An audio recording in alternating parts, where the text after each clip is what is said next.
I'd first like to thank Reverend Preston Thompson and the Ebenezer Church for giving me an opportunity to share my personal reflections on Martin Luther King and his legacy and his vision.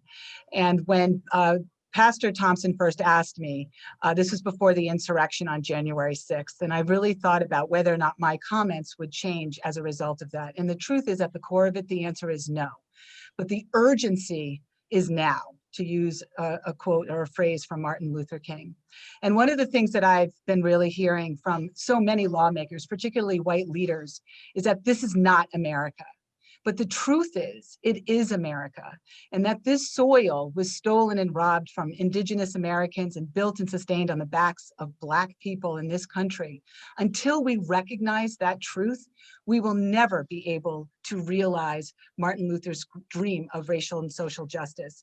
So I really believe that to move forward, we need to acknowledge. And I'm also often guided by Martin Luther King's quote that our lives begin to end when we become silent about things that matter. So what does that mean to me personally and professionally? It means that I embrace that every single day, and that I try to remain vocal about what is unjust. And I do that personally by recognizing my own white privilege. I do that by admitting that I see white supremacy, that I see racism, and that I witness racial injustice. And I do believe that we will realize MLK's dream, but we all must demand action. We have to demand action in our personal space, and we really have to demand action in our workspace. And so I just mentioned in our personal space about what it is that I can do. What can I do around my own kitchen table? What can I do in my own community? What can I teach my children about staying on the side of right? And then, of course, what influence do I have in my workspace? And I feel very fortunate in my workplace at Bergen Family Center that we are committed to equity. And what does that look like? It doesn't mean just saying it and doing it because it's the right thing to do. It means taking action to look at our HR practices, to look at how we lead, how we govern, how we value diverse lived experience. Because valuing diversity in a workspace means that we will be more innovative, that we will be more creative, that we'll be more successful.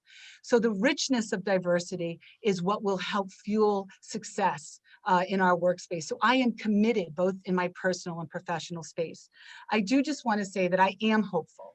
And I'm hopeful because just one day before the insurrection, before the mob descended upon Capitol Hill, one of the most influential change makers of our time, Stacey Abrams, sent Reverend Raphael Warnock to the United States Senate. That's incredible.